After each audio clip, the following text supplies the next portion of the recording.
Yesterday afternoon, passers-by noticed two people, apparently unconscious, on a bench in Salisbury. The area was investigated by people in protective suits as suspicions built that the two victims had been poisoned. They were in Salisbury Hospital tonight, described as critically ill. We are unable to ascertain whether or not a crime has taken place. A major incident, however, has been declared today, and a multi-agency response has been coordinated. The BBC established that the man being treated is Sergei Skripal. He was convicted by a court in Moscow in 2006 of being a spy for British intelligence. He was sent from the court to the Gulag, where he languished for 4 years. It was in 2010 that the arrest of a network of Russian agents in the United States provided an opportunity for MI6 to repay its debt to Skripal. The UK asked for his name to be added to a list of prisoners the CIA was putting together. And in July of that year, Skripal and 3 others were put on a jet from Moscow to Vienna. The 10 accused by the US of espionage, among them Anna Chapman, were flown from America, and in the best Cold War traditions, the two parties of spies crossed on the tarmac in Austria. Asked about who might have betrayed this American spy ring, President Putin vented his fury publicly. Traitors will kick the bucket, trust me. These people betrayed their friends, their brothers in arms. Whatever they got in exchange for it, those 30 pieces of silver they were given, they will choke on them. As for Skripal, he flew from Vienna to Britain, where he began a life in exile. Police were today securing the house in Salisbury, where the former Russian intelligence officer has lived in recent years. Well, that was Mark Urban, and Mark's here now. Mark, you started to there, but give us a little bit more of a sense of who this man is. Well, people who've met him talk about a tough ex-paratrooper, ex-special forces, very proud of that, who gravitated towards Russian military intelligence, the GRU. Now, if you believe the court case that was heard against him back in 2006, at some point in the late 90s, he started working for MI6 at a time when it was very hard to penetrate the GRU. I can remember talking to Western spies at the time, and they said post-Soviet collapse, this was the last element of the Russian intelligence community as it had become, that was really tight and held together. So the recruitment would have been quite an achievement for MI6 at the time. And I understand that as a full colonel, he moved on to the so-called Collegium, the people who run the panel that ran the GRU, and he was responsible for personnel matters.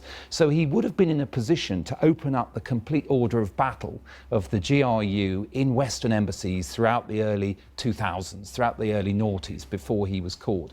So while he may not be at the very top Penkovsky or Gordievsky level of British penetration, he was a pretty senior agent and pretty important to Western intelligence during those years. We don't know what made him defect. What was he doing here latterly? Well, of course, you can imagine somebody who is helpful to that degree to HMG will be looked after. And of course, we know that they put his name forward when these Russian agents were picked up in America in 2010. And the Russians, despite the fact that they'd convicted him for treason, agreed to send him back on the plane in order to get their agents back. Now, he would have got an MI6 pension, and I understand from people in the forces that he occasionally came and gave lectures about the GRU at military academies, and he also apparently sometimes acted as a bit of a consultant, if you like, going to talk to other intelligence services as part of his sort of consultancy almost with MI6 that he did in return for this package. Not unlike, in fact, the type of work that Litvinenko did in terms of his conversations with the Spanish, which he had as a consultant, or whatever you want to call it.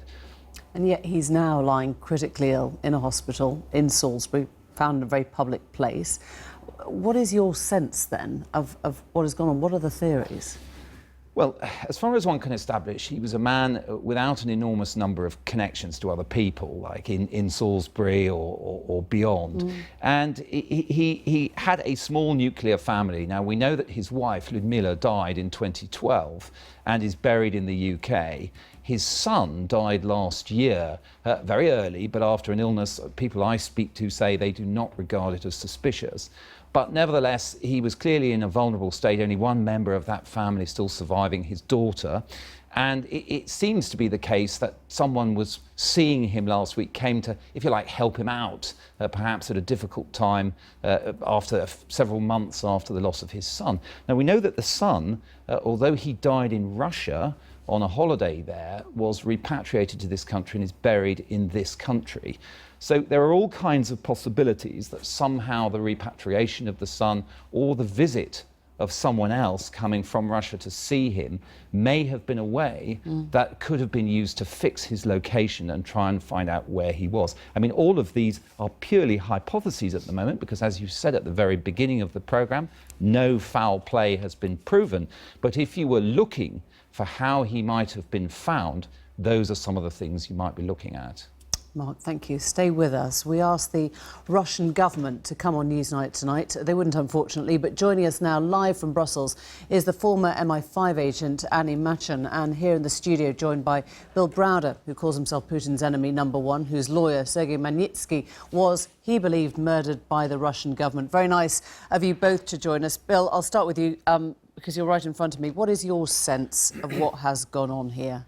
Well, we don't know the details yet, but when a major enemy of Russia suddenly becomes critically ill from an unknown substance, one has to assume the worst, and one should start with the worst assumption and work their way back from that. And so I would assume, until proven otherwise, the assumption should be that this man was poisoned, that he was poisoned with some type of substance from what is known as the KGB poison factory. They have a scientific research unit in Moscow, part of the FSB, which is the successor organization of the KGB, in which they come up with poisons to assassinate their enemies. They've used these poisons here before with Litvinenko. There was another shocking death connected to my case, which was a man named Alexander Parapolichny, who dropped dead in Surrey in 2012 after blowing the whistle on a major Russian government corruption scheme. People die on a regular basis outside the country, and so we should assume, for the moment, until we know otherwise, that he's been assassinated. You would be surprised. You would be surprised if the Russian state, in some shape or form, were not behind whatever has happened this weekend in Wiltshire. Well, we have no information, but the assumption, based on what we know right now, is that this was an assassination attempt. Annie Machon, is that going a step too far, or do you see where Bill Browder's coming from? I think we're rather jumping the gun here, I have to say, because one, we don't know the name of the woman who was with him. We don't know what substances might have been involved. We don't know pretty much anything around this case. And it started to unfold in the media. It was just a case of two people who appeared to have taken overdose of something. It might have been spice or fentanyl, which has now been discredited, or whatever, on the streets. And I think it's only really hit the headlines because it turns out this guy is indeed a Russian defector who is being protected by MI6 in the UK after the spy swap in 2010. So I think there are many known unknowns in this case, and I think it's slightly inflammatory to start throwing around accusations, particularly in this era of Russiagate and the Trump stuff and things like that.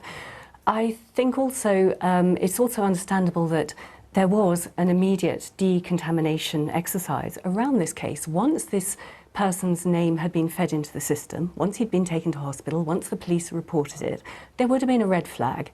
And of course, in the wake of the Litvinenko case, it would have been absolutely normal for the police to try and contain this issue and try and decontaminate in case there was any potential similarity to the Litvinenko case, which was hideous. Annie, can I ask you... we don't know that yet. Sort of more widely, because you are from the security background, this intelligence background.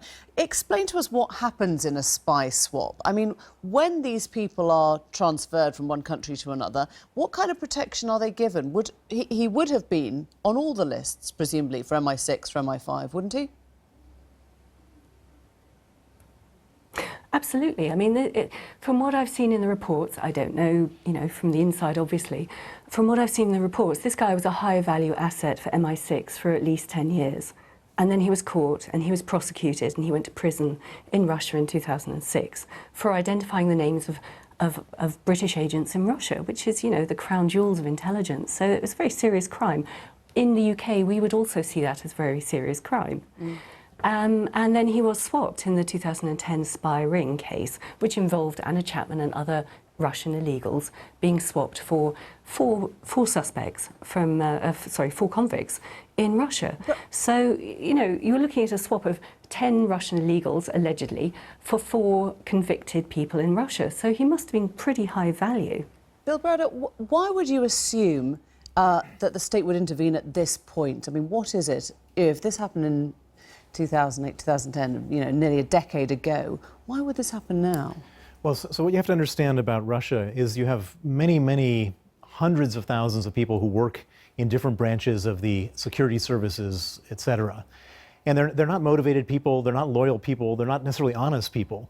And so unlike here and other countries where people contribute their service out of patriotism, they do so for other reasons. And so they can't assume that anyone is going to be loyal.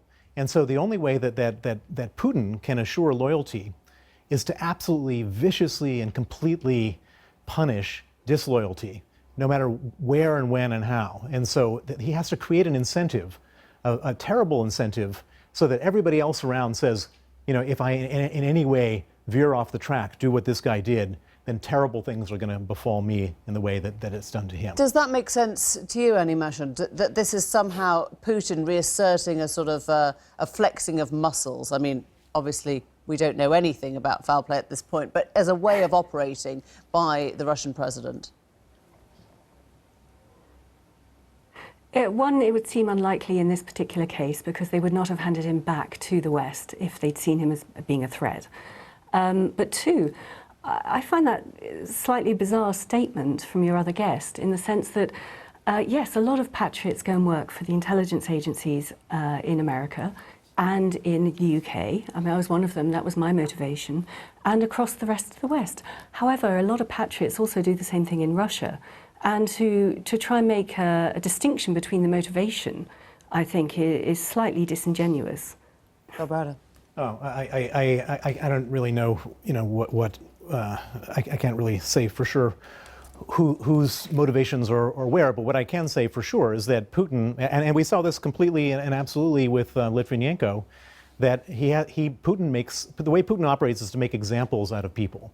And he doesn't have loyalty anywhere in his own country. His country is completely full of disloyal people who are profiting from different enterprises, et cetera. And so the way he goes about creating loyalty is by creating a very, very severe punishment for people who are disloyal. And he said so. We just listened to him on the television saying that exact thing, that if somebody betrays their brothers in arms, then terrible things will happen to them. There's no mystery about that. Thank you both very much for bringing us so much this evening. Thank you.